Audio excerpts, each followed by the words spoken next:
Welcome to सीधी शिक्षा। मैं D निशा sir. जैसे कि हम लोग देख रहे हैं क्लास 12 फिजिक्स का 13 चैप्टर। इससे पहले प्रीवियस वीडियो में हम लोगों ने देखा था कि नाभिक के वो प्रकार को देखा था, समभारिक क्या होता है, समस्थानिक क्या होता है, सम न्यूट्रॉनिक क्या होता है, इसके बारे में हम लोग जाने थे। तो चलिए इस वीडियो लेक्चर में हम लोग उसके आगे के कंटेंट को हम लोग एनालिसिस करते हैं। आइंस्टीन का द्रव्यमान ऊर्जा संबंध। तो हम लोग आज जानते हैं इस वीडियो लेक्चर में आइंस्टीन का द्रव्यमान ऊर्जा संबंध के बारे में जानते हैं। वास्तव में आइंस्टीन का द्रव्यमान ऊर्जा संबंध किस तरीके से होता है इसके बारे में हम लोग यहाँ पर इस वीडियो लेक्चर में एनालिसिस करने वाले हैं भाई। तो चलिए आइंस्टीन का द्रव्यमान ऊर्जा संबंध किस बेस पे होता है या क्या करता है, आइंस्टीन ने द्रव्यमान ऊर्जा संबंध के विषय में क्या कहा, ये किस बेस पे होता है, इस चीज़ के बारे में हम लोग यहाँ पर एनालिसिस करने वाले हैं द्रव्यमान ऊर्जा के बेस पे। ठीक है, तो चलिए यहाँ पर देखते हैं। आइंस्टीन ने अपने विशिष्ट अपेक्षता के लिए, ठीक है, द्रव्यमान ऊर्जा संबंध में यहाँ पर आइंस्टीन के बारे में हम लोग यहाँ पर लिखते हैं भाई।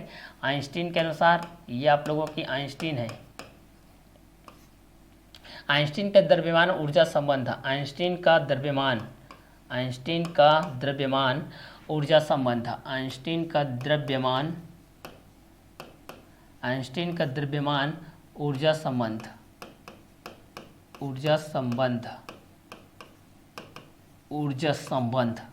आइंस्टीन का द्रव्यमान ऊर्जा संबंध। इस बीच में हम लोग इस चीज़ के लिए, इस कंटेंट के बेस पे हम लोग इस चीज़ को देखते हैं भाई। चलिए ठीक है, तो यहाँ पर क्या बोला जा रहा है,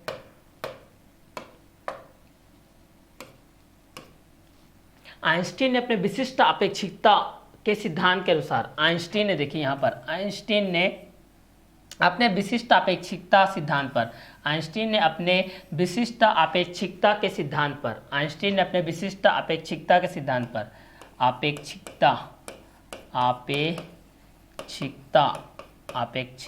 यहाँ पर देखिए, अपेक्षिकता सिद्धांत के अनुसार,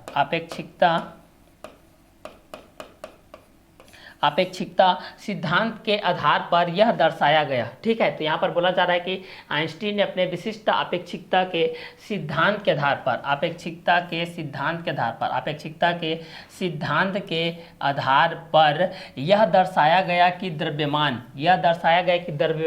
ऊर्जा का एक दूसरा रूप है। द्रव्यमान ऊर्जा का एक दूसरा रूप है। यहाँ पर देखिए, द्रव्यमान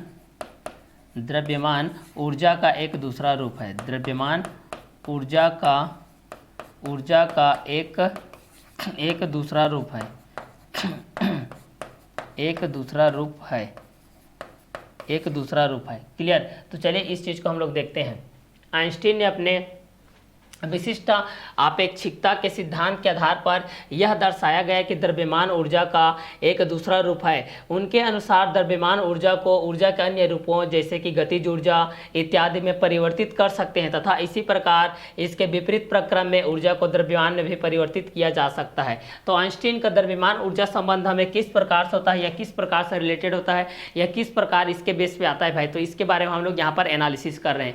तो इसके लिए हमारे पास जो आइंस्टीन का द्रव्यमान ऊर्जा संबंध है, जिन्होंने आइंस्टीन ने इसको दिया था, किसने दिया था? आइंस्टीन ने दिया था। तो आइंस्टीन ने अपने विशिष्ट अपेक्षिकता के सिद्धांत पर, आइंस्टीन ने अपने विशिष्ट अपेक्षिकता के सिद्धांत के आधार पर यह दर्शाया कि द्रव्यमान ऊर्जा का एक दूसरा रूप होता है। द्रव्यमान ऊर्जा का क्या होता है?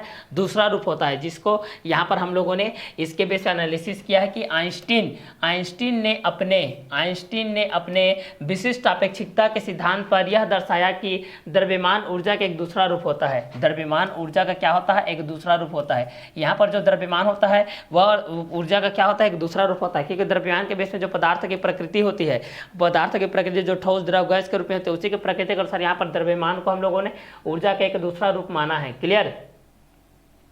तो इस अपेक्षिकता के सिद्धांत के अनुसार जब हम लोग ये जानते हैं कि आइंस्टीन ने आप लोगों के द्रव्यमान ऊर्जा संबंध के बेस पे ये चीज़ बताया गया कि उनके अनुसार द्रव्यमान ऊर्जा को, ठीक है, आइंस्टीन के अनुसार हम लोग यहाँ पर देखते हैं द्रव्यमान ऊर्जा को, किसको? द्रव्यमान ऊर्जा को, किसको भाई? द्रव्यमान ऊर्जा को। तो आइंस्टीन ने अपने विशिष्ट अपेक्षिकता के सिद्धांत के आधार पर यह दर्शाया कि द्रव्यमान ऊर्जा का एक दूसरा रूप होता है। उनके अनुसार द्रव्यमान ऊर्जा को ऊर्जा के अन्य रूपों में, द्रव्यमान ऊर्जा को ऊर्जा के अन्य रूपों में, द्रव्यमान ऊर्जा को ऊर्जा के अन्य रूपों में, देखिए ऊर्जा के अन्य रूपों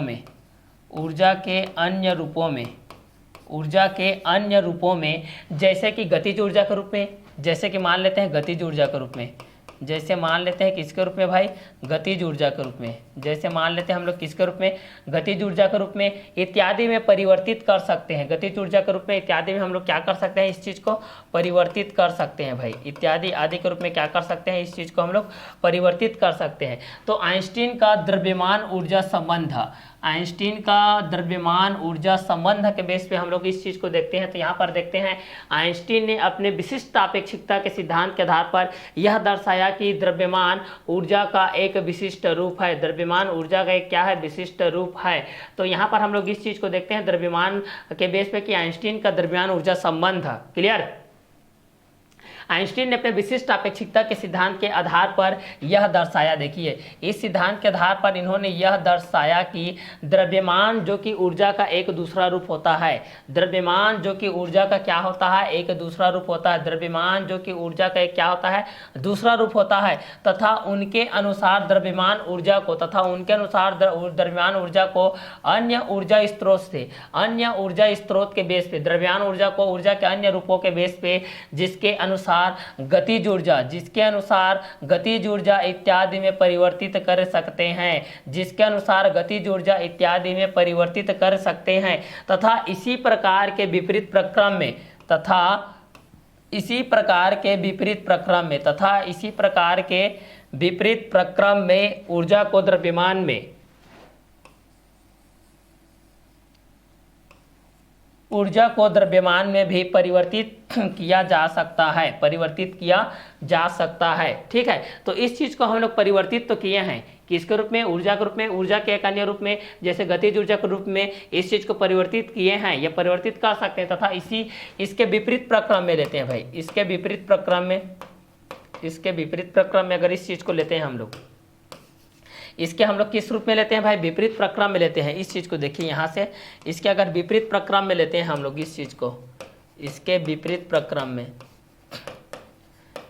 इसके विपरीत प्रक्रम में अगर इस चीज़ को हम लोग लेते हैं, इसके विपरीत प्रक्रम में इस चीज़ को लेते हैं, तो यह ऊर्जा का द्रव्यमान, ऊर्जा का द्रव्यमान, ऊर्जा का द्रव्यमान, किसका द्रव्यमान, ऊर्जा का द्रव्यमान में भी क्या किया जाता है, परिवर्तित किया जाता है। ऊर्जा के द्रव्यमान में भी क्या किया जाता है, परिवर्तित किया जाता है।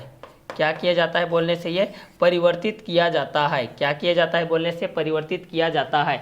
तो आइंस्टीन का द्रव्यमान ऊर्जा संबंध, आइंस्टीन का द्रव्यमान ऊर्जा संबंध के बेस पे हम लोगों ने ये देखा कि आइंस्टीन ने अपने विशिष्ट अपेक्षिकता के सिद्धांत के आधार पर यह दर्शाया कि द्रव्यमान ऊर्जा का एक दूसरा रूप होता है, जिसके अनुसार द्रव्यमान ऊर्जा को ऊर्जा के अन्य रूपों जैसे गतिज ऊर्जा इत्यादि में परिवर्तित कर सकते हैं, तथा इसी प्रकार इसके विपरीत प्रक्रम में, इसी प्रकार इसके विपरीत प्रक्रम में भी ऊर्जा का द्रव्यमान में भी परिवर्तित किया जा सकता है। तो आइंस्टीन ने अपने विशिष्ट अपेक्षिकता के सिद्धांत के आधार पर यह दर्शाया कि द्रव्यमान ऊर्जा का एक दूसरा रूप है। उनके अनुसार द्रव्यमान ऊर्जा को ऊर्जा के अन्य रूपों जैसे गतिज ऊर्जा के रूप में इत्यादि के रूप में यह इसको परिवर्तित कर सकते हैं, तथा इसी प्रकार इसके विपरीत प्रक्रम में ऊर्जा को द्रव्यमान में भी परिवर्तित किया जा सकता है, द्रव्यमान में भी क्या किया जा सकता है, परिवर्तित किया जा सकता है। तो आइंस्टीन ने अपने विशिष्ट अपेक्षिकता के सिद्धांत के आधार पर यह दर्शाया कि द्रव्यमान ऊर्जा का एक दूसरा रूप है, द्रव्यमान ऊर्जा का एक दूसरा रूप है। उनके अनुसार द्रव्यमान ऊर्जा को ऊर्जा के अन्य रूपों जैसे कि गतिज ऊर्जा के रूप में इत्यादि के रूप में परिवर्तित कर सकते हैं, तथा इसी प्रकार इसके विपरीत प्रक्रम में भी ऊर्जा को द्रव्यमान के रूप में भी क्या किया जा सकता है, परिवर्तित किया जा सकता है। तो आइंस्टीन का द्रव्यमान ऊर्जा संबंध के बेस पे हम लोगों ने इसके बारे में एनालिसिस किए। तो आइंस्टीन ने अपने विशिष्ट अपेक्षिकता के सिद्धांत पे ये बताया कि जो द्रव्यमान होती है वह ऊर्जा का दूसरा रूप होता है। जो यहाँ पर द्रव्यमान होता है वह मास जो होता है यहाँ पर आप लोगों का, वह ऊर्जा जो एनर्जी होती है उसका क्या होती है भाई, दूसरा रूप होती है, उसका दूसरा रूप होती है, जिसमें प्रकाश स्रोत के बेस में, इसका समुदाय के बेस में, इसके निकाय के बेस में एक दूसरे के साथ क्या होते हैं, ये अटैचमेंट के रूप में रहते हैं। तो उनके अनुसार द्रव्यमान ऊर्जा को ऊर्जा के अन्य रूपों में, इसके अनुसार हम लोग अगर चाहेंगे तो द्रव्यमान ऊर्जा को यहाँ पर जो आप लोगों की मास एनर्जी है भाई, यहाँ पर जो आप लोगों की मास एनर्जी है, एनर्जी है, इस एनर्जी को ऊर्जा को अन्य रूपों में जैसे कि गतिज ऊर्जा के रूप में, जैसे कि यहाँ पर इसको हम लोग काइनेटिक एनर्जी के रूप में, काइनेटिक एनर्जी के रूप में, इसको हम लोग किसके रूप में, काइनेटिक एनर्जी के रूप में, मतलब गतिज ऊर्जा के रूप में, इसको हम लोग किस रूप में, गतिज ऊर्जा के रूप में, किसके रूप में हम लोग कर सकते हैं भाई, इस चीज़ को हम लोग गतिज ऊर्जा के रूप में कर सकते हैं। और ये गतिज ऊर्जा के रूप में इस तरीके से आकर के ये क्या हो गया है, विपरीत प्रक्रम में इस तरीके से ऊर्जा के मान में क्या हो जाता है, परिवर्तित हो जाता है। तो आइंस्टीन के द्रव्यमान ऊर्जा संबंध के बेस पे आइंस्टीन ने अपने अपेक्षिकता सिद्धांत के आधार पर यही बताया भाई कि द्रव्यमान ऊर्जा का एक विशेष रूप होता है, एक दूसरा रूप होता है, जिसके अनुसार द्रव्यमान ऊर्जा को ऊर्जा के अन्य रूपों में, जिसके अनुसार द्रव्यमान ऊर्जा को ऊर्जा के अन्य रूपों में जैसे कि गतिज ऊर्जा में परिवर्तित कर सकते हैं, तथा इसी प्रकार इसके विपरीत प्रक्रम में भी ऊर्जा को द्रव्यमान में भी परिवर्तित किया जा सकता है। तो इसके अनुसार हम लोग इसके विपरीत प्रक्रम की बात करते हैं तो उसमें ऊर्जा को द्रव्यमान में भी परिवर्तित किया जा सकता है, जिसके अनुसार हम द्रव्यमान ऊर्जा को ऊर्जा के रूप में देखते हैं, उसके अन्य रूपों में भी देखते हैं, जिसके अनुसार गतिज ऊर्जा इत्यादि में परिवर्तित कर सकते हैं।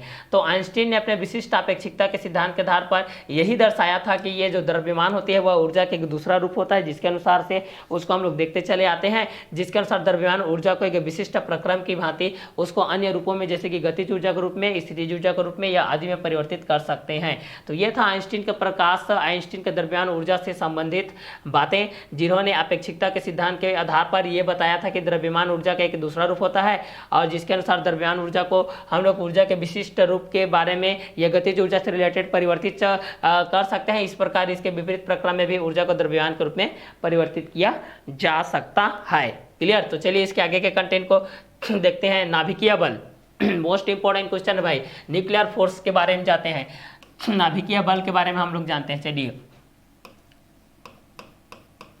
नाभिकीय बल क्या होती है इसके बारे में हम लोग चलिए जानते हैं इस चीज़ को। नाभिकीय बल, नाभिकीय बल के बारे में जानते हैं या नाभिकीय बल क्या होता है इसके बारे में हम लोग चलिए यहाँ से जानते हैं भाई। न्यूक्लियर फोर्सेस के बारे में जानते हैं, नाभिकीय बल के बारे में जानते हैं। चलिए नाभिकीय बल क्या होता है इसके बारे में हम लोग जानते हैं, न्यूक्लियर फोर्सेस के बारे में जानते हैं। वास्तव में न्यूक्लियर फोर्सेस क्या होती है इसके बारे में हम लोग यहाँ से जानते हैं। चलिए तो यहाँ से हम लोग इसके बारे में जानते हैं भाई, न्यूक्लियर फोर्सेस के बारे में। चलिए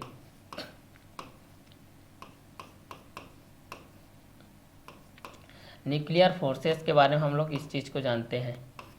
चलिए तो न्यूक्लियर फोर्सेस के बारे में हम लोग इस चीज़ को जानते हैं, नाभिक प्रोटॉनों एवं न्यूट्रॉनों से मिलकर के बना होता है, ठीक है, जिसको आप लोग भली भांति जानते हैं भाई। क्लियर? नाभिकीय बल के अंतर्गत हम लोग इस चीज़ को देख रहे हैं, किसके अंतर्गत देख रहे हैं, नाभिकीय बल के अंतर्गत देख रहे हैं। नाभिकीय बल, नाभिकीय बल के अंतर्गत हम लोग इस चीज़ को देख रहे हैं भाई। देखिए नाभिकीय बल के अंतर्गत देख रहे हैं, नाभिकीय बल के अंतर्गत, ठीक।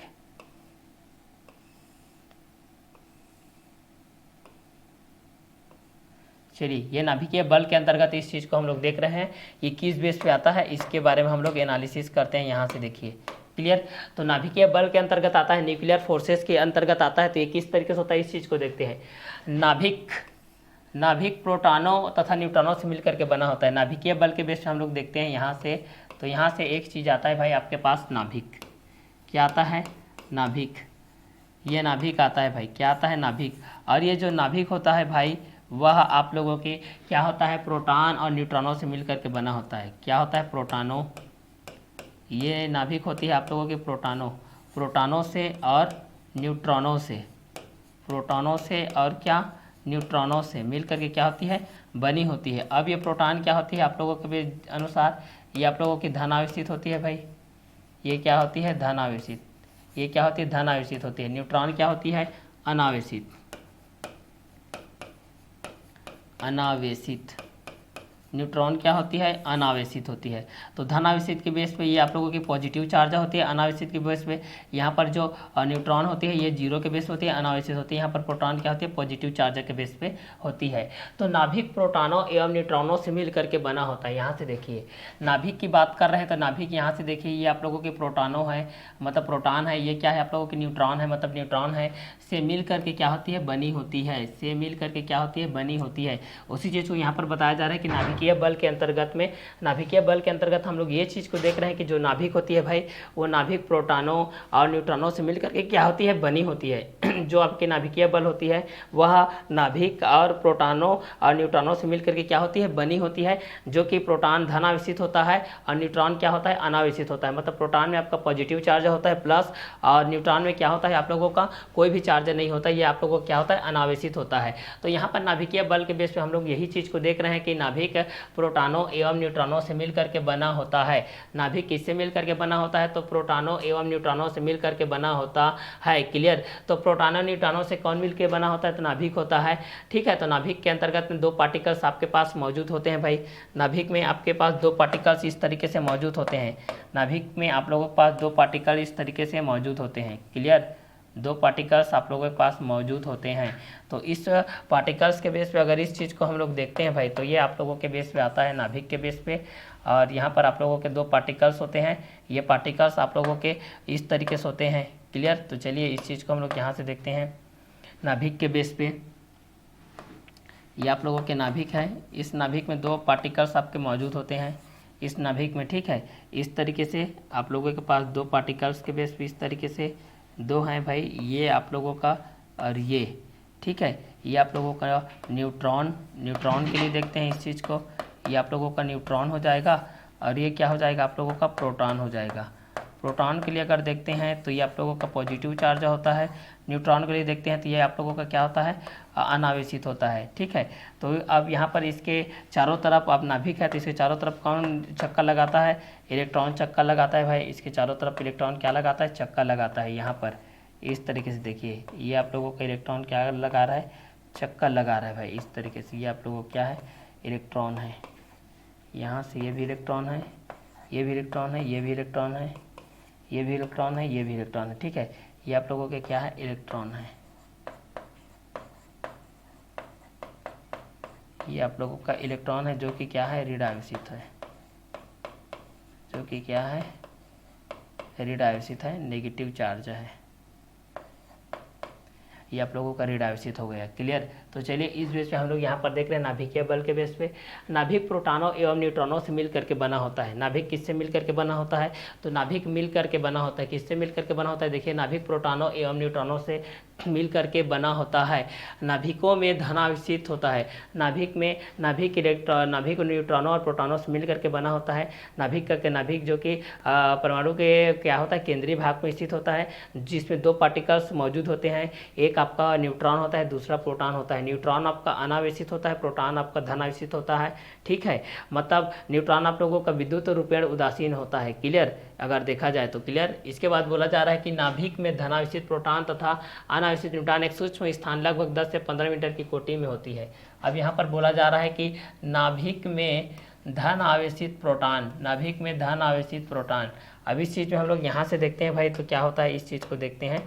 नाभिक में धन आवेशित के प्रोटॉन, नाभिक में देखिए यहाँ पर अगर नाभिक की दृष्टि से अगर हम लोग इस चीज़ को देखते हैं, नाभिक की दृष्टि से अगर इस चीज़ को हम लोग क्या करते हैं, देखते हैं, तो नाभिक की दृष्टि से देखते हैं क्या होता है, धन आवेशित प्रोटॉन, धन आवेशित प्रोटॉन, धन आवेशित प्रोटॉन, ये हो जाएगा। देखिए धन आवेशित प्रोटॉन हो जाएगा, धन आवेशित प्रोटॉन तथा अनावेशित न्यूट्रॉन। अनावेशित क्या हो जाएगा, न्यूट्रॉन, अनावेशित न्यूट्रॉन, अनावेशित न्यूट्रॉन, अनावेशित क्या हो जाएगा, न्यूट्रॉन, अनावेशित हो जाएगा न्यूट्रॉन। एक सूक्ष्म स्थान लगभग, एक सूक्ष्म स्थान लगभग, एक सूक्ष्म स्थान, एक सूक्ष्म स्थान, एक सूक्ष्म स्थान लगभग, एक सूक्ष्म स्थान लगभग। ठीक है। एक सूक्ष्म स्थान लगभग 10 से 15 मीटर की कोटि में एक साथ मौजूद रहते हैं। 10 से 15 मीटर की कोटि में एक साथ क्या रहते हैं, मौजूद रहते हैं। तो नाभिक प्रोटॉनों एवं न्यूट्रॉनों से मिलकर के बना होता है। नाभिक में धन आवेशित प्रोटॉन तथा अनावेशित न्यूट्रॉन, तथा क्या होता है, अनावेशित न्यूट्रॉन, तथा होता है अनावेशित न्यूट्रॉन। एक सूक्ष्म स्थान, एक सूक्ष्म स्थान लगभग, एक सूक्ष्म स्थान लगभग, देखिए एक सूक्ष्म स्थान लगभग 10 से 15 मीटर, 10 से 15 मीटर की कोटि में, देखिए 10 से 15 मीटर की कोटि में एक साथ, एक साथ मौजूद रहते हैं। एक साथ क्या रहते हैं? मौजूद रहते हैं। एक साथ यहाँ पर क्या करते हैं? दोनों एक सूक्ष्म लगभग में यहाँ पर क्या होते हैं? उपस्थित रहते हैं भाई, उपस्थित रहते हैं। यहाँ से क्या होते हैं? उपस्थित रहते हैं। तो नाभिकीय बल के बेस पे, न्यूक्लियर फोर्स के बेस पे हम लोग इस चीज़ को देखते हैं। तो नाभिक प्रोटॉनों एवं न्यूट्रॉनों से मिलकर के बनी होती है। नाभिक किससे मिलकर के बनी होती है? तो नाभिक आप लोगों के प्रोटॉनों और न्यूट्रॉनों से मिलकर के बनी होती है। जो नाभिक में धनावेशित तथा ऋण आवेशित, जो कि नाभिक में धनावेशित प्रोटॉन तथा अनावेशित न्यूट्रॉन एक सूक्ष्म स्थान लगभग 10 से 15 मीटर की कोटि में एक साथ मौजूद रहते हैं। एक साथ क्या रहते हैं? मौजूद रहते हैं। दो प्रोटॉनों के मध्य लगने वाले बल कमान, दो प्रोटॉनों के मध्य लगने वाले बल कमान।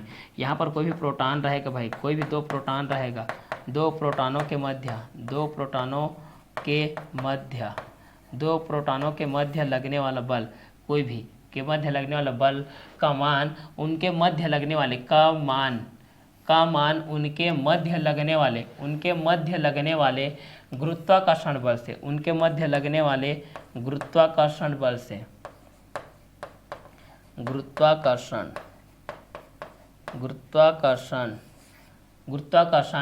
बल से 10 गुना अधिक होता है। गुरुत्वाकर्षण बल से 10 गुना क्या होता है? अधिक होता है। 10 गुना क्या होता है भाई? अधिक होता है। तो गुरुत्वाकर्षण बल से क्या होता है? 10 गुना क्या होता है? अधिक होता है। गुरुत्वाकर्षण बल से 10 गुना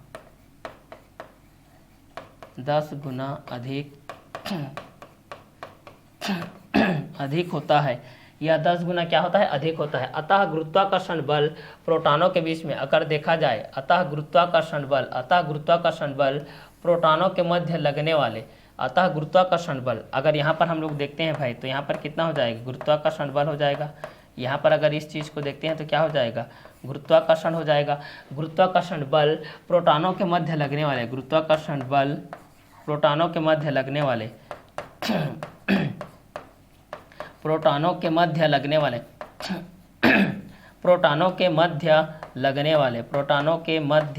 लगने वाले, ठीक है, प्रोटॉनों के मध्य लगने वाले प्रतिकर्षण बल को क्या करता है? संतुलित नहीं करता है। प्रतिकर्षण बल को क्या नहीं करता है? संतुलित नहीं करता है। प्रतिकर्षण बल को संतुलित नहीं करता है। यहाँ से देखिए, प्रतिकर्षण बल को क्या संतुलित नहीं करता है भाई। ये आप लोगों के बीच में जो प्रतिकर्षण बल लागू होता है, यहाँ से क्या होता है? प्रतिकर्षण बल को क्या करता है? संतुलित नहीं करता है। प्रतिकर्षण बल को संतुलित नहीं करता है, संतुलित नहीं करता है। तो यहाँ पर इस चीज़ को देख रहे हैं नाभिकीय बल की दृष्टि से कि नाभिक प्रोटॉनों एवं न्यूट्रॉनों से मिलकर के बना होता है। नाभिक आपके प्रोटॉनों एवं न्यूट्रॉनों से मिलकर के बना होता है। नाभिक में धनावेशित प्रोटॉन तथा अनावेशित न्यूट्रॉन एक सूक्ष्म स्थान लगभग 10 से 15 मीटर की कोटि में एक साथ मौजूद रहते हैं। दो प्रोटॉनों के मध्य लगने वाले बल का मान, दो प्रोटॉनों के मध्य लगने वाले बल का मान उनके मध्य लगने वाले गुरुत्वाकर्षण बल से 10 गुना अधिक होता है। उनके मध्य लगने वाले गुरुत्वाकर्षण बल से 10 गुना क्या होता है? अधिक होता है। अर्थात गुरुत्वाकर्षण बल प्रोटॉनों के मध्य लगने वाले प्रतिकर्षण बल को संतुलित नहीं करता है। अर्थात गुरुत्वाकर्षण बल प्रोटॉनों के मध्य लगने वाले प्रतिकर्षण बल को संतुलित नहीं करता है। अतः प्रोटॉन नाभिक में, तब यहाँ पर हम लोग इस चीज़ को बोला जा सकता है कि अतः प्रोटॉन नाभिक में अगर इस चीज़ को बोलते हैं यहाँ पर हम लोग, तो यहाँ पर कितना हो जाएगा? प्रोटॉन नाभिक में, ठीक है। यहाँ से अगर इस चीज़ को बोलते हैं तो प्रोटॉन नाभिक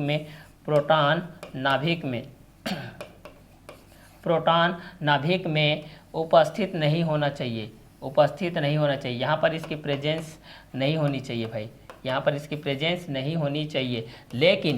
लेकिन प्रोटॉन की नाभिक में उपस्थिति यहाँ से देखिए, लेकिन प्रोटॉन में नाभिक की जो स्थिति होती है भाई, लेकिन प्रोटॉन में जो नाभिक की स्थिति होती है, प्रोटॉन में नाभिक की स्थिति है भाई, नाभिक की स्थिति क्लियर। लेकिन प्रोटॉन में नाभिक की स्थिति, नाभिक में न्यूक्लियनों को बांधे रखने के लिए, नाभिक में न्यूक्लियनों को बांधे रखने में न्यूक्लियनों को बांधे रखने में, नाभिक में न्यूक्लियनों को बांधे रखने वाले बलों के कारण होती है। बलों के कारण होती है। किसके कारण होती है? बलों के कारण होती है। तो इस चीज़ को हम लोग यहाँ से देख रहे हैं भाई। तो नाभिक प्रोटॉनों एवं न्यूट्रॉनों से मिल करके बनी होती है। नाभिक प्रोटॉनों एवं न्यूट्रॉनों से मिल करके बनी होती है। नाभिक में धनावेशित प्रोटॉन तथा अनावेशित न्यूट्रॉन एक सूक्ष्म स्थान पर होती है। देखिए, नाभिक जो कि आप लोगों की प्रोटॉनों और न्यूट्रॉनों से मिल करके बनी होती है। प्रोटॉन आपकी धनावेशित होता है, न्यूट्रॉन आपका अनावेशित होता है, जो कि अत्यंत दोनों सूक्ष्मतम स्थिति में रहते हैं। ठीक है, तो न्यूट्रॉनों के बेस पे जो कि वो तो अनावेशित होते हैं, तो वह एक विद्युत रूपेण उदासीन के बेस होता है। जो प्रोटॉन के धनावेशित के बेस पे होता है वह आप लोगों के चार्जेबल होता है, मतलब आवेशित होता है। तो यहाँ पर इस चीज़ को बोला जा रहा है कि यदि प्रोटॉन तथा अनावेशित न्यूट्रॉन एक सूक्ष्म स्थान लगभग 10 से 15 मीटर की कोटि में एक साथ मौजूद रहते हैं, तो दो प्रोटॉनों के मध्य लगने वाला जो बल का मान होता है, उनके मध्य लगने वाले गुरुत्वाकर्षण बल के मान से 10 गुना अधिक होता है। अर्थात गुरुत्वाकर्षण बल प्रोटॉनों के मध्य लगने वाले प्रतिकर्षण बल को क्या करता है? संतुलित नहीं करता है। मतलब अगर उसको संतुलित करता तो फिर ये स्थिति उत्पन्न ही नहीं होती। अतः प्रोटॉन नाभिक में उपस्थित नहीं होना चाहिए, लेकिन प्रोटॉन के नाभिक में उपस्थिति नाभिक में न्यूक्लियनों को बांधे रखने वाले बलों के कारण होती है। तो ये आप लोगों के नाभिकीय बल के अंतर्गत आता है। कभी कभी पूछता है भाई कि नाभिकीय बल क्या है। अधिकांश बार तो ज़्यादा नहीं पूछा है, लेकिन फिर भी पूछा जा सकता है इस क्वेश्चन को। तो इसलिए इस क्वेश्चन को अच्छे से देखिएगा नाभिकीय बल के बेस पे, क्योंकि हम लोग तो पूरा थ्योरिकल चीज़ और जो भी पूरा कोर्स से रिलेटेड है उस सारे कोर्स को कराया जा रहा है। तो इसको भी आप लोग देख लीजिएगा नाभिकीय बल के बेस पे, जिसको हम लोग यहाँ पर देखें कि नाभिक प्रोटॉनों एवं न्यूट्रॉनों से मिलकर के बना होता है। नाभिक में धनावेशित प्रोटॉन तथा अनावेशित न्यूट्रॉन एक सूक्ष्म स्थान लगभग 10 से 15 मीटर की कोटि में एक साथ मौजूद रहते थे, जिसके कारण यहाँ पर दो प्रोटॉनों के मध्य लगने वाले बल का मान उनके मध्य लगने वाले गुरुत्वाकर्षण बल से क्या होती है? 10 गुना अधिक होती है। तो ये था हमारा नाभिकीय बल। चलिए अब आगे देखते हैं भाई, इसके बाद क्या आता है? इसके बाद आता है नाभिकीय बल के बेस पे हमारा इसका जो डेफिनेशन होता है वो इसके बेस पे आता है। देखिए, नाभिकीय बल वे बल होते हैं। नाभिकीय बल वे बल होते हैं। यहाँ से देखिए, अगर नाभिकीय बल की दृष्टि से अगर इस चीज़ को हम लोग देखते हैं भाई, नाभिकीय बल की दृष्टि से इस चीज़ को देखते हैं, नाभिकीय बल, चलिए नाभिकीय बल की दृष्टि से देखते हैं। अतः फाइनली ये बोल सकते हैं कि नाभिकीय बल वे बल हैं जो नाभिक में, नाभिकीय बल वे बल हैं। ठीक है, नाभिकीय बल वे बल हैं जो नाभिक में न्यूक्लियनों की संख्या को, जो नाभिक में न्यूक्लियनों की संख्या को, न्यूक्लियनों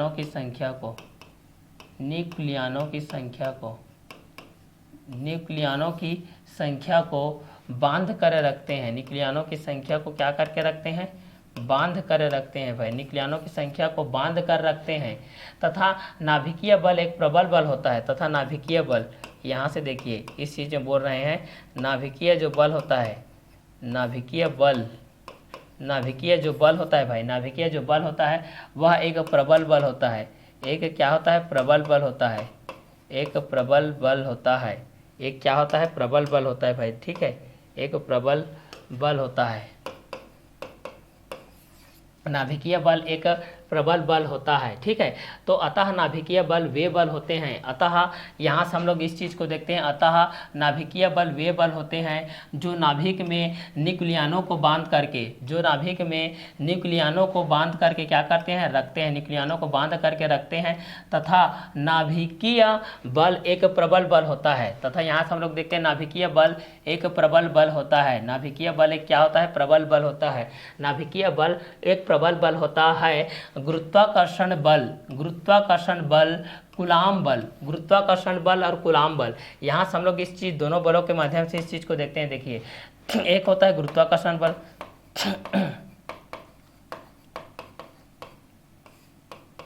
ये होता है आप लोगों का गुरुत्वाकर्षण बल। एक होता है आप लोगों का गुरुत्वाकर्षण बल, एक होता है कूलाम बल। यहाँ से अगर इस चीज़ को देखा जाए तो ये होता है आप लोगों का कूलाम बल, ये होता है आप लोगों का कूलाम बल, कूलाम बल। ठीक है, एक आप लोगों का गुरुत्वाकर्षण बल होता है, एक होता है कूलाम बल, एक होता है नाभिकीय बल, जैसे कि यहाँ पर था नाभिकीय बल, नाभिकीय बल होता था। जिसके बेस पे संबंध के बेस पे होता था। तो नाभिकीय बल वे बल होते हैं जो नाभिक में न्यूक्लियनों को बांध कर रखते हैं। नाभिकीय बल वे बल होते हैं जो नाभिक में न्यूक्लियनों को क्या करके रखते हैं, बंद करके रखते हैं, बांध करके रखते हैं। चलिए नाभिकीय बलों की प्रकृति के बारे में हम लोग जानते हैं। नाभिकीय बलों की प्रकृति किस तरीके से होती है इसके बारे में हम लोग जानते हैं। चलिए भाई, तो नाभिकीय बलों की प्रकृति किस तरीके से होती है उसके बारे में हम लोग जानते हैं किस तरीके से होती है। तो चलिए इसको फटाफट जानते हैं भाई। नाभिकीय बलों की प्रकृति के बारे में हम लोग जानते हैं ये किस तरीके से होती है इसके बारे में। क्लियर? तो चलिए जानते हैं। नाभिकीय बलों की निम्न प्रकृति होती है। नाभिकीय बलों की निम्न प्रकृति होती है। पहला क्या होती है इसके बारे में हम लोग जानते हैं। इसके बलों की प्रकृति, नाभिकीय बलों की प्रकृति, नाभिकीय बलों की प्रकृति, नाभिकीय बलों की प्रकृति, नाभिकीय बलों की क्या होती है भाई, प्रकृति। ये प्रकृति किस कंटेंट पे आधारित होती है इस चीज़ को हम लोग यहाँ से देखते हैं। चलिए नाभिकीय बलों की प्रकृति को हम लोग पहला देखते हैं भाई, किस किस तरीके से होती है इस चीज़ को हम लोग यहाँ से देखते हैं नाभिकीय बलों की प्रकृति के आधार पर। नाभिकीय बल एक आकर्षण बल होता है। पहला देखिए यहाँ पर देखिए, नाभिकीय बल एक क्या होता है, आकर्षण बल होता है। नाभिकीय बल एक क्या होता है, आकर्षण बल होता है। तो यहाँ से हम लोग इस चीज़ को लिख सकते हैं भाई, नाभिकीय बल के बेस पे नाभिकीय बल, नाभिकीय बल, नाभिकीय बल एक क्या होता है, आकर्षण बल होता है। नाभिकीय बल एक क्या होता है, आकर्षण बल होता है। नाभिकीय बल एक क्या होता है, आकर्षण बल होता है। नाभिकीय बल एक आकर्षण बल होता है। क्लियर? नाभिकीय बल आवेश पर निर्भर नहीं करता है। यह आवेश पर निर्भर नहीं करता है। यह आवेश पर निर्भर, आवेश पर यह निर्भर नहीं करता है। आवेश पर यह निर्भर नहीं करता है। क्लियर? तो पहला नाभिकीय बलों के निम्न गुण होते हैं, उसके अंतर्गत हम लोग पहला देखते हैं कि नाभिकीय बल एक आकर्षण बल होता है। नाभिकीय बल क्या होता है, एक आकर्षण बल होता है। नाभिकीय बल एक क्या होता है, आकर्षण बल होता है। ठीक है? नाभिकीय बल आवेश पर निर्भर नहीं करता है। नाभिकीय बल आवेश पर निर्भर नहीं करता है, अर्थात प्रोटॉन प्रोटॉन, प्रोटॉन न्यूट्रॉन तथा न्यूट्रॉन न्यूट्रॉन के मध्य लगने वाले बल का मान एक समान होता है। मतलब अगर यहाँ पर हम लोग इस तरीके से लिखते हैं, मतलब यहाँ पर कितना हो जाएगा, प्रोटॉन प्रोटॉन और प्रोटॉन। ठीक है? और क्या हो जाएगा, प्रोटॉन और न्यूट्रॉन, प्रोटॉन और न्यूट्रॉन, न्यूट्रॉन और एक और क्या है, न्यूट्रॉन और न्यूट्रॉन, एक और क्या है, न्यूट्रॉन और न्यूट्रॉन, ये तीनों पर। ठीक है? न्यूट्रॉन के मध्य लगने वाले बल का मान क्या होता है, इक्वल होता है। इसका बल का मान क्या होता है, समान होता है। इसका जो बल का वैल्यू होता है वो क्या होता है, एक समान होता है। उसी चीज़ को बताया जा रहा है कि नाभिकीय बलों की निम्न प्रकृति होती है। तो पहला क्या होती है कि नाभिकीय बल, नाभिकीय बल एक आकर्षण बल होता है। नाभिकीय बल क्या होता है, एक आकर्षण बल होता है। और दूसरा इस चीज़ को हम लोग देखते हैं, तो नाभिकीय बल एक क्या होता है, आकर्षण बल होता है भाई। नाभिकीय बल एक क्या होता है, आकर्षण बल होता है। नाभिकीय बल आवेश पर निर्भर नहीं करता है। क्लियर? नाभिकीय बल आवेश पर निर्भर नहीं करता है। यहाँ से देखिए, नाभिकीय बल आवेश पर निर्भर नहीं करता है। नाभिकीय बल आवेश पर निर्भर नहीं करता है, अर्थात हम लोग यहाँ से ये बोल सकते हैं, अर्थात हम लोग यहाँ से ये बोल सकते हैं कि प्रोटॉन प्रोटॉन से तथा प्रोटॉन न्यूट्रॉन से, प्रोटॉन प्रोटॉन से तथा प्रोटॉन न्यूट्रॉन से, प्रोटॉन प्रोटॉन से तथा प्रोटॉन न्यूट्रॉन से तथा न्यूट्रॉन न्यूट्रॉन से तथा न्यूट्रॉन न्यूट्रॉन के मध्य लगने वाले बल का मान, के मध्य लगने वाले बल का मान, के मध्य लगने वाले बल का मान एक समान होता है। के मध्य लगने वाले बल का मान क्या होता है, एक समान होता है। क्लियर? तो यहाँ से हम लोग क्या बोल सकते हैं, नाभिकीय बलों की निम्न प्रकृति होती है। पहला क्या बोल सकते हैं कि नाभिकीय बल एक आकर्षण बल होता है। नाभिकीय बल क्या होता है, एक आकर्षण बल होता है, मतलब अपनी तरफ आकर्षित करने का काम करेगा, प्रतिकर्षण करने का काम बिल्कुल नहीं करेगा। तो नाभिकीय बल एक आकर्षण बल होता है। दूसरा में हम लोग ये देख रहे हैं कि नाभिकीय बल, नाभिकीय बल आवेश पर निर्भर नहीं करते हैं। नाभिकीय बल आवेश पर निर्भर नहीं कर रहा है भाई। ठीक है? अर्थात प्रोटॉन को जब हम प्रोटॉन के साथ करते हैं और प्रोटॉन को न्यूट्रॉन के साथ करते हैं, न्यूट्रॉन को न्यूट्रॉन के साथ करते हैं, तो उनके मध्य लगने वाले जो बल का मान होता है वह क्या होता है, एक समान होता है। उसके मध्य लगने वाला जो बल का मान होता है वो क्या होता है, एक समान होता है। इसके बाद एक और कंटेंट के माध्यम से यहाँ पर बताया जा रहा है, एक और कंटेंट क्या है, नाभिकीय बल लघुपरास बल होता है। नाभिकीय बल लघुपरास बल होता है। देखिए लघुपरास बल, लघुपरास बल, नाभिकीय बल आपका क्या होता है? लघुपरास बल होता है। ठीक है, इस चीज़ को बताते हैं कि नाभिकीय बल लघुपरास बल होता है। नाभिकीय बल क्या होता है? लघुपरास बल होता है, जो लगभग 10 से 15 मीटर, जो लगभग 10 से 15 मीटर, जो लगभग 10 से 15 मीटर अर्थात एक फेटोमीटर की कोटि की होती है, एक फेटोमीटर की कोटि की होती है। तो लघुपरास की बल होता है जो लगभग 10 से 15 के बीच होती है, जो 10 से 15 मीटर के बीच होती है, मीटर के क्या होती है? बीच होती है। तो नाभिकीय बलों की प्रकृति के आधार पर हम लोगों ने इसका गुण के रूप में इसके प्रकृति के बेस पे हम लोगों ने जाना। तो यहाँ पर ये बोला गया कि नाभिकीय बल एक आकर्षण बल होता है। नाभिकीय बल क्या होता है? एक आकर्षण बल होता है। नाभिकीय बल आवेश पर निर्भर नहीं करता है, अर्थात प्रोटॉन प्रोटॉन पर, प्रोटॉन न्यूट्रॉन पर, न्यूट्रॉन न्यूट्रॉन के मध्य लगने वाले बल का मान एक समान होता है। अनाभिकीय बल लघुपरास का बल होता है जो लगभग 10 से 15 मीटर और अर्थात एक फेटोमीटर की कोटि की होती है। तो इस चीज़ को आप लोग याद रखिएगा, नाभिकीय बलों की प्रकृति को। चलिए इसके आगे के कंटेंट को देखते हैं। चौथा कंटेंट के बेस पे क्या होता है इस चीज़ को देखते हैं। नाभिक बल अकेंद्रीय अथवा टेंसर बल होते हैं। नाभिक बल देखिए यहाँ से इसके चौथे नंबर पे हम लोग देखते हैं नाभिक बल। जो हमारे पास नाभिक बल यहाँ से आया है भाई, हमारे पास क्या है यहाँ पर जो आया है नाभिक बल, यहाँ से हमारे पास आया है नाभिक बल। नाभिक बल अकेंद्रीय अथवा टेंसर बल होते हैं। नाभिकीय बल या नाभिक बल अकेंद्रीय, यहाँ से देखते हैं नाभिक बल क्या होते हैं? अकेंद्रीय, अकेंद्रीय, अकेंद्रीय। ये देखिए नाभिक बल अकेंद्रीय होते हैं। यहाँ से देखते हैं हम लोग इस चीज़ को, नाभिक बल अकेंद्रीय, नाभिक बल अकेंद्रीय अथवा टेंसर बल होते हैं। अथवा क्या होते हैं? टेंसर बल होते हैं। अथवा क्या होते हैं भाई? टेंसर बल होते हैं।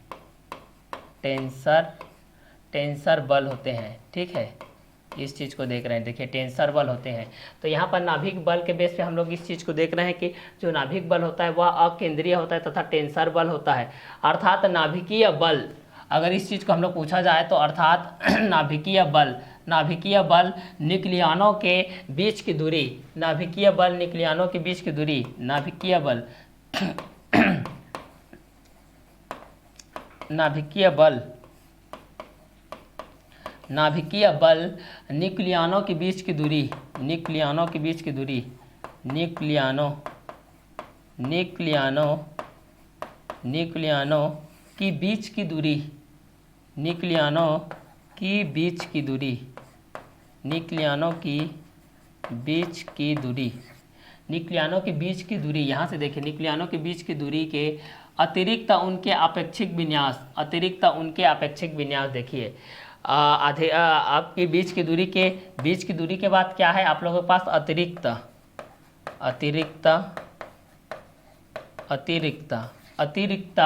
अपेक्षिक विन्यास पर भी, अपेक्षिक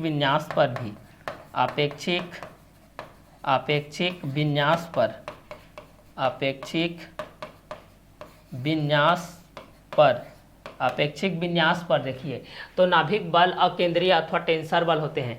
जो नाभिक बल होते हैं वो क्या होते हैं? अकेंद्रीय अथवा टेंसर बल होते हैं। अर्थात नाभिकीय बल न्यूक्लियनों के बीच की दूरी के अतिरिक्त उनके अपेक्षिक विन्यास पर निर्भर करती है। उसके अपेक्षिक विन्यास पर क्या करती है? निर्भर करती है। तो उसके अपेक्षिक विन्यास पर क्या करती है भाई? तो यह निर्भर करती है, निर्भर करती है। तो यहाँ पर नाभिक बल के बेस पे हम लोगों ने ये चीज़ को देखा कि नाभिक बल अकेंद्रीय अथवा टेंसर बल होती है। अर्थात नाभिकीय बल न्यूक्लियनों के बीच की दूरी के अतिरिक्त उनके अपेक्षिक विन्यास पर भी निर्भर करती है। तो नाभिक बल की दृष्टि से अगर इस चीज़ को हम लोग यहाँ से देखते हैं तो नाभिक बल अकेंद्रीय अथवा टेंसर बल होते हैं। नाभिकीय बल अकेंद्रीय तथा टेंसर बल होते हैं। अर्थात नाभिकीय बल न्यूक्लियनों के बीच की दूरी के अतिरिक्त उनके अपेक्षिक के विन्यास पर भी क्या करती है? निर्भर करती है। चलिए इसका 5वें नंबर के बेस पे हम लोग इस चीज़ को देखते हैं भाई। 5वें नंबर के बेस पे ये किस तरीके से आता है इस चीज़ को देखते हैं। दो न्यूक्लियनों के मध्य की दूरी, यहाँ से देखिए दो न्यूक्लियनों के मध्य की दूरी, दो न्यूक्लियनों की मध्य की दूरी तथा उनके संगत स्थितिज ऊर्जा, तथा उनके संगत स्थितिज ऊर्जा। यहाँ पर देखिए दो न्यूक्लियनों की मध्य की दूरी, दो न्यूक्लियनों की मध्य की दूरी, दो न्यूक्लियनों की मध्य की दूरी तथा उनके संगत स्थितिज ऊर्जा, उनके संगत स्थितिज ऊर्जा के मध्य जो ग्राफ होता है उसको हम लोग प्राप्त करते हैं और इस ग्राफ से निम्न निष्कर्ष निकाले जा सकते हैं। तो यहाँ से अगर हम लोग निकालना चाहेंगे इसके बीच की जो दूरी के बेस पे कि दो न्यूक्लियनों के मध्य की दूरी कितनी होती है तथा उनके संगत स्थितिक ऊर्जा के मध्य ग्राफ किस तरीके से होता है, उसका ग्राफिकल निरूपण किस तरीके से किया जाता है, उस चीज़ को हम लोग यहाँ से जानते हैं भाई। तो नाभिक बल केंद्रीय बल के बेस पे होता है। नाभिक बल क्या होता है? केंद्रीय अथवा टेंसर बल के बेस पे होता है। किसके बेस पे होता है? तो टेंसर बल के बेस पे होता है। तो चलिए यहाँ से हम लोग इस चीज़ को देख रहे हैं कि नाभिक बल, क्या बल? नाभिक बल केंद्रीय अथवा टेंसर बल होते हैं, अर्थात नाभिकीय बल न्यूक्लियनों के बीच की दूरी के अतिरिक्त, न्यूक्लियनों के बीच की दूरी के अतिरिक्त उनके अपेक्षिक विन्यास पर भी क्या करती है? निर्भर करती है। दो न्यूक्लियनों के मध्य की दूरी तथा उनके संगत स्थितिज ऊर्जा के मध्य ग्राफ के अनुसार प्राप्त होते हैं। इस ग्राफ से निम्न निष्कर्ष के बेस पे हम लोग इस चीज़ को देख सकते हैं। क्लियर? तो चलिए नाभिक के बेस पे हम लोगों ने ये चीज़ को देखा। अब इसका आगे का कंटेंट को देखते हैं भाई। ठीक है, इसके आगे के कंटेंट में ये दिया गया था कि फेमटोमीटर के बेस पे दिया गया था R = 10 के बेस पे। ठीक है, R = 10 से 0 से 8 एम के बीच में। ठीक है, यहाँ से A नंबर पे ये चीज़ दिया गया है। देखिए R = 10 to 0 और 8 के बेस पे फेमटोमीटर पर स्थितिज ऊर्जा का कमान, स्थितिज ऊर्जा का कमान न्यूनतम होता है। स्थितिज ऊर्जा का कमान क्या होता है? न्यूनतम होता है। इस दूरी पर नाभिकीय बल क्या होता है? अधिकतम होता है। इस दूरी पर नाभिकीय बल क्या होता है? अधिकतम होता है। और जब सेकेंड नंबर पे हम लोग देखते हैं कि R > RG पर, तो 7 के घटने से स्थितिज ऊर्जा, तो 7 के घटने से स्थितिज ऊर्जा में क्या होती है? तीव्रता में वृद्धि होती है। उसकी स्थितिज ऊर्जा की तीव्रता में क्या होती है? वृद्धि होती है। फलस्वरूप जो प्रबल प्रतिकर्षण होता है, फलस्वरूप जो प्रबल प्रतिकर्षण बल होता है उस चीज को वह क्या करता है? दर्शाता है। उस चीज को क्या करता है? वह दर्शाता है। तो यहाँ से हम लोग इस एक चीज को यहाँ से लिख सकते हैं कि R = 10 = 0 to 8 FM फेमटोमीटर पर स्थितिज ऊर्जा का मान न्यूनतम होता है। इस दूरी पर नाभिकीय बल क्या होता है? अधिकतम होता है। इस दूरी पर नाभिकीय बल क्या होता है भाई? अधिकतम होता है। तब यहाँ पर हम लोग ये चीज को देख रहे हैं कि R > RG पर 7 के घटने से उसकी क्या होती है? स्थितिज ऊर्जा, उसकी तीव्रता में क्या होती है? वृद्धि होती है, जो कि प्रबल प्रतिकर्षण बल को क्या करती है? दर्शाती है। जो कि प्रबल प्रतिकर्षण बल को क्या करती है भाई? दर्शाती है। और सी नंबर पर अगर देखते हैं कि R > हो तो R के मान में वृद्धि करने पर स्थितिज ऊर्जा धीरे धीरे क्या हो जाती है? शून्य हो जाती है। धीरे धीरे क्या हो जाती है भाई? शून्य हो जाती है। तो R > के बेस पर आता है, तब वहाँ के मान के वृद्धि में क्या होती है? स्थितिज ऊर्जा के बेस पे हम लोग देखते हैं तो वहाँ पर धीरे धीरे वह शून्य हो जाती है, जो यह दर्शाती है कि भाई जब यह शून्य हो जाती है तो यह दर्शाती है कि न्यूक्लियनों के बीच की दूरी, न्यूक्लियनों की बीच की दूरी बढ़ाने पर नाभिकीय बल शून्य हो जाती है। नाभिकीय बल क्या हो जाती है? शून्य हो जाती है। नाभिकीय बल क्या हो जाती है? शून्य हो जाती है। तो जब हम इसको देखते हैं R = 10 to 0 to 8 FM femtometre पर स्थितिज ऊर्जा का मान के बेस पे देखते हैं, स्थितिज ऊर्जा का मान न्यूनतम होता है। इस दूरी पर नाभिकीय बल क्या होता है? अधिकतम होता है। नाभिकीय बल क्या होता है भाई? तो अधिकतम होता है। तो R > के बेस पे R > RG पर 7 के घटने से स्थितिज ऊर्जा में तीव्रता में अत्यधिक वृद्धि होती है, जो कि प्रबल प्रतिकर्षण बल को क्या करती है? दर्शाती है। और R > R के मान पे वृद्धि करने से स्थितिज ऊर्जा धीरे धीरे शून्य हो जाती है। धीरे धीरे क्या हो जाती है भाई? शून्य हो जाती है, जो यह दर्शाती है कि यह न्यूक्लियनों के बीच की दूरी बढ़ाने पर नाभिकीय बल क्या हो जानी चाहिए? शून्य हो जानी चाहिए। क्लियर? यहाँ पर भी इसका वैल्यू क्या हो जा रहा है? शून्य के बेस पे हो जा रहा है। अब हम लोग देखते हैं द्रव्यमान क्षति तथा बंधन ऊर्जा, mass defect and binding energy. Most important content, most important आप लोगों का टॉपिक है ये। यहाँ से बहुत सारे क्वेश्चन पूछा जाता है एग्जाम की दृष्टि से। तो चलिए हम लोग जानते हैं mass defect and binding energy को। द्रव्यमान क्षति और बंधन ऊर्जा हम लोग जानेंगे। यहाँ पर द्रव्यमान क्षति और बंधन ऊर्जा के बेस पे हम लोग इस चीज को जानते हैं। चलिए तो यहाँ पर है हमारे पास मास डिफेक्ट के बेस पे है, ये हो जाएगा मास डिफेक्ट के बेस पे हो जाएगा इस चीज़ के माध्यम से। चलिए इस चीज़ को हम लोग यहाँ से देखते हैं भाई क्लियर। द्रव्यमान क्षति तथा बंधन ऊर्जा।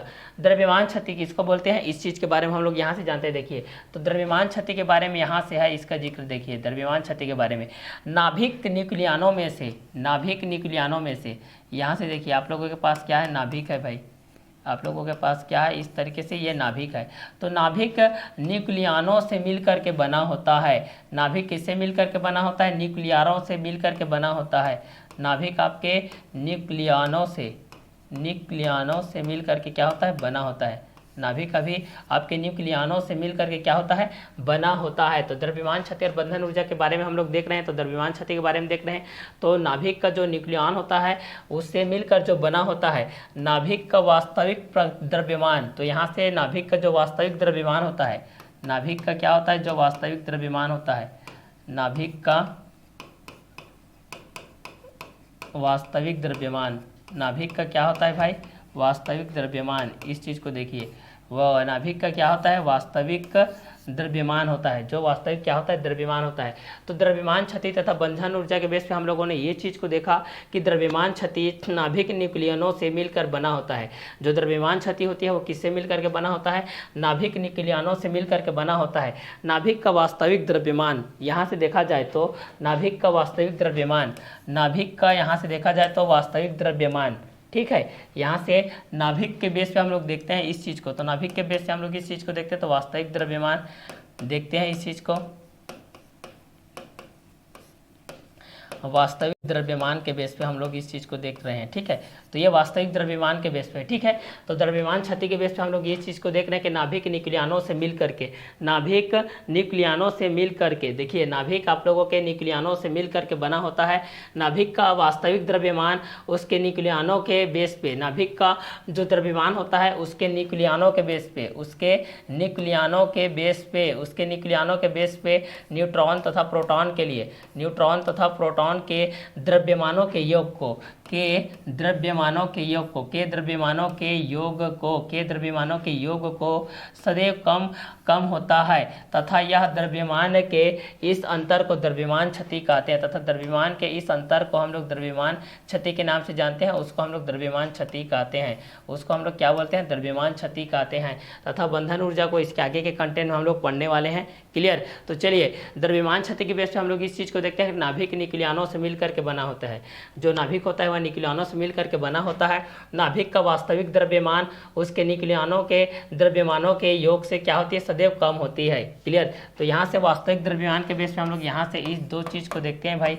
दो चीज़ के बेस पे हमारे पास क्या होता है, आप लोगों का वास्तविक द्रव्यमान के बेस पे हमारे पास न्यूक्लियनों की जो संख्या होती है, किसकी संख्या होती है, न्यूक्लियनों की, न्यूक्लियनों की जो संख्या होती है भाई, न्यूक्लियनों की संख्या,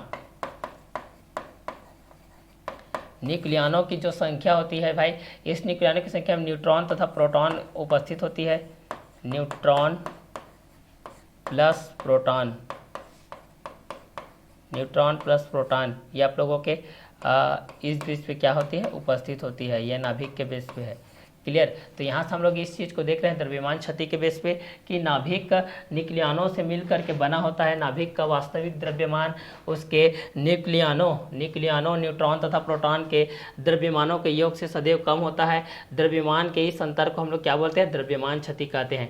और इसी द्रव्यमान के अंतर को हम लोग क्या बोलते हैं भाई, द्रव्यमान क्षति बोलते हैं। तो चलिए इसके आगे के कंटेंट को देखते हैं। नाभिकीय बंधन ऊर्जा, न्यूक्लियन बाइंडिंग एनर्जी, नाभिकीय बंधन ऊर्जा, ये आप अक्सर एग्जाम में आता है भाई। इस चीज को देखिए, नाभिकीय बंधन ऊर्जा,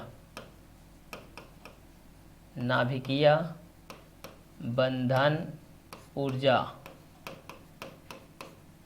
नाभिकीय बंधन ऊर्जा, इस चीज़ को हम लोग यहाँ से देखते हैं भाई। देखिए ठीक है, तो नाभिकीय बंधन ऊर्जा के बेस पे हमारे पास क्या क्या आया है, न्यूक्लियर बाइंडिंग एनर्जी के बेस पे नाभिकीय बंधन ऊर्जा, नाभिकीय बंधन ऊर्जा, नाभिकीय बंधन ऊर्जा ये क्या होती है भाई, इस चीज़ को यहाँ से देखते हैं। देखिए जब प्रोटॉन तथा न्यूट्रॉन, जब प्रोटॉन तथा न्यूट्रॉन, न्यूट्रॉन मतलब न्यूक्लियन ना, जब प्रोटॉन तथा न्यूट्रॉन मतलब यहाँ से दो चीज़ आती है भाई।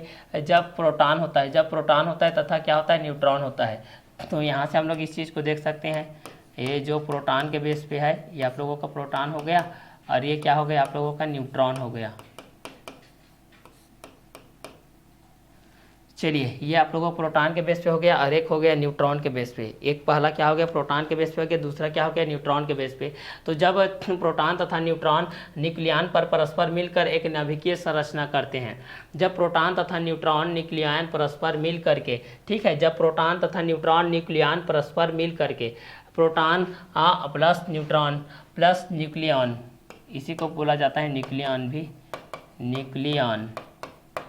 न्यूक्लियन हो जाएगा, ये न्यूट्रॉन हो जाएगा, ये आप लोगों का प्रोटॉन हो जाएगा।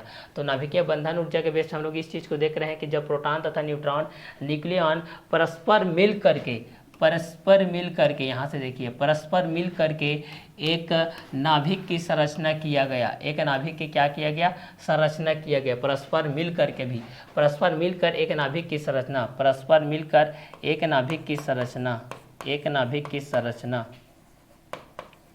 एक नाभिक की संरचना की गई, एक नाभिक की संरचना की गई। यहाँ से देखिए, नाभिकीय बंधन ऊर्जा के बेस पे हम लोग इस चीज़ को देखते हैं, नाभिकीय बंधन ऊर्जा के बेस पे हम लोग इस चीज़ को देखते हैं कि जब प्रोटॉन तथा न्यूट्रॉन, जब प्रोटॉन तथा न्यूट्रॉन भाई, जब प्रोटॉन तथा न्यूट्रॉन जिसको हम लोग न्यूक्लियन बोलते हैं, परस्पर मिलकर एक नाभिक की संरचना करते हैं, तो नाभिक का वास्तविक द्रव्यमान, तो नाभिक का वास्तविक द्रव्यमान, इस चीज़ को देखिए, तो नाभिक का वास्तविक द्रव्यमान क्या होता है, इस चीज़ को हम लोग देखते हैं। तो नाभिक का वास्तविक द्रव्यमान, नाभिक का वास्तविक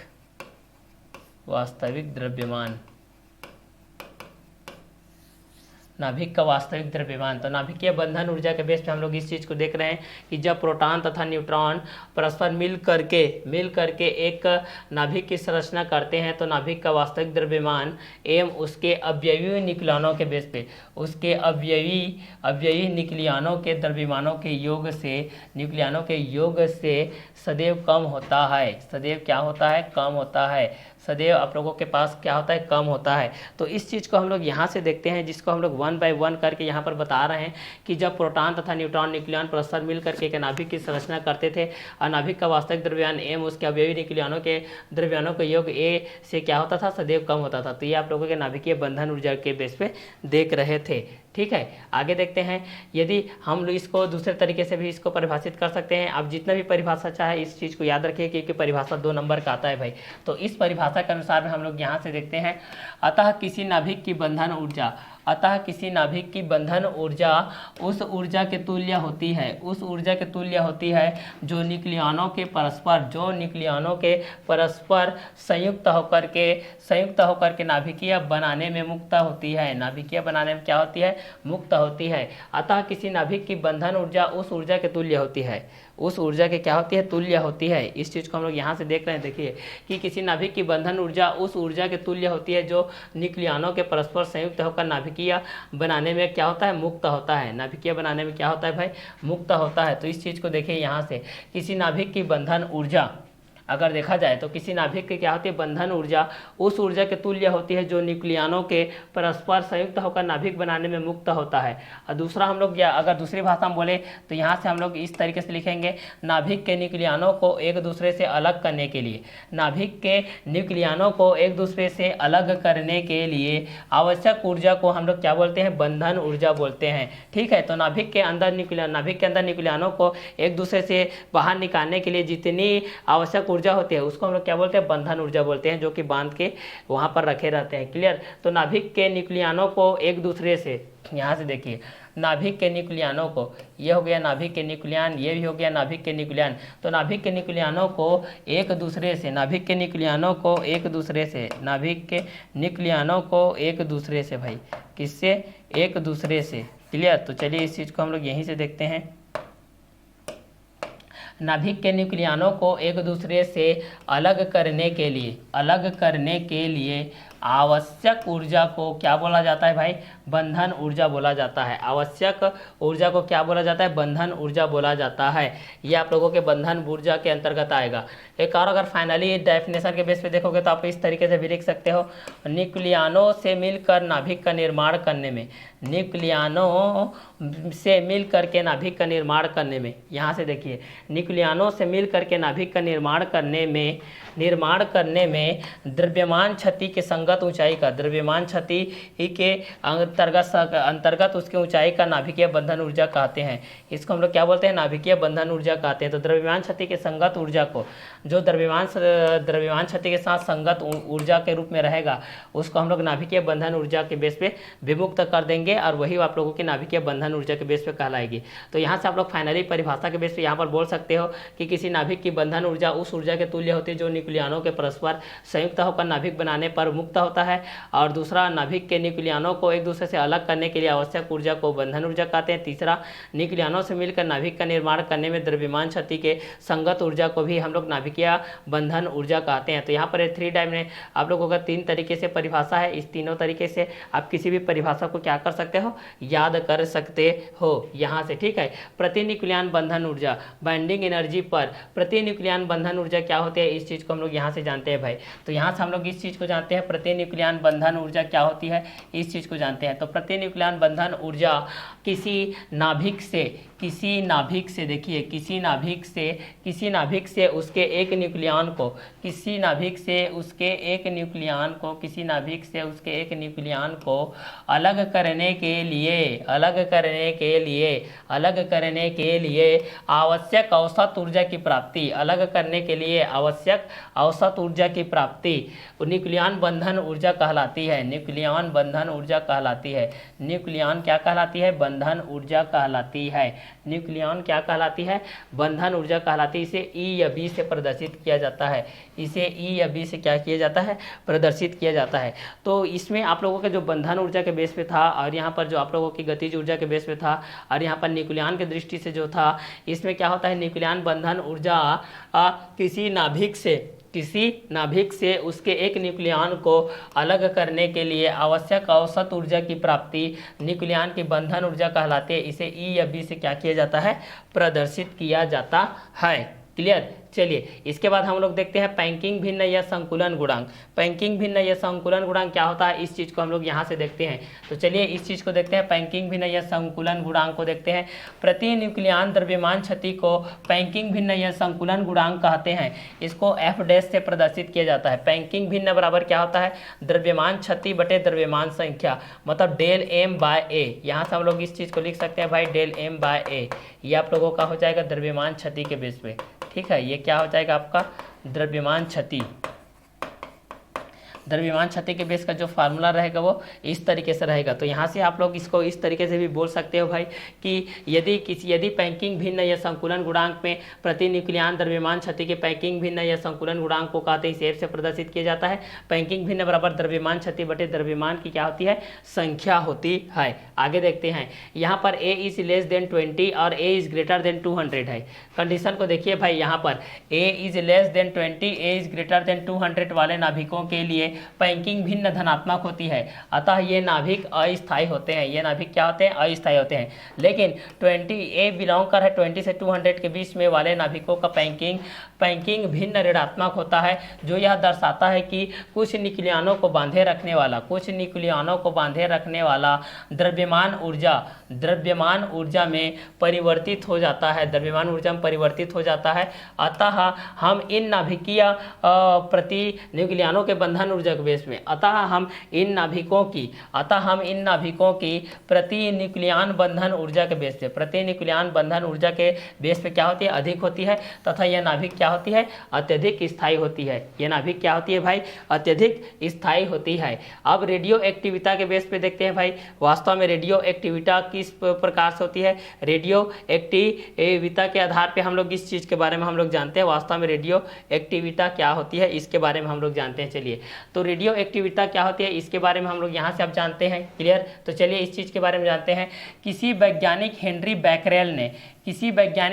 बैकरेल ने सर्वप्रथम सन 1896 में रेडियो एक्टिविटा की खोज की। किसकी खोज की? रेडियो एक्टिविटा की खोज की, रेडियो की खोज की, जिसको हम लोग क्या बोलते हैं यहाँ पर? हेनरी बैकरेल के रूप में, ठीक है। उन्होंने देखा कि यूरेनियम एवं उसके यौगिकों से कुछ अदृश्य किरणें स्वतः ही निकल रही है। इन किरणों में काले पेपर तथा चांदी को भेदने का गुण क्या होता है? उत्पन्न होता है। तो ये किरणें कागज में लिपटी हुई फोटोग्राफी प्लेट को भी क्या करता है, प्रभावित करता है। अन्वेषक वैज्ञानिक के नाम पर इन्हें बैकरल किरणें भी कहते हैं। जिन पदार्थों में से ये किरणें निकलती है उन्हें रेडियो एक्टिव पदार्थ कहते हैं। अर्थात यहाँ पर हम लोग फाइनली इसको क्या कर सकते हैं, फाइनली परिभाषित कर सकते हैं। किसी पदार्थ के स्वतः सतत रूप से बैकरल किरणों से निकलने की घटना को रेडियो एक्टिविता कहते हैं तथा जिस पदार्थ से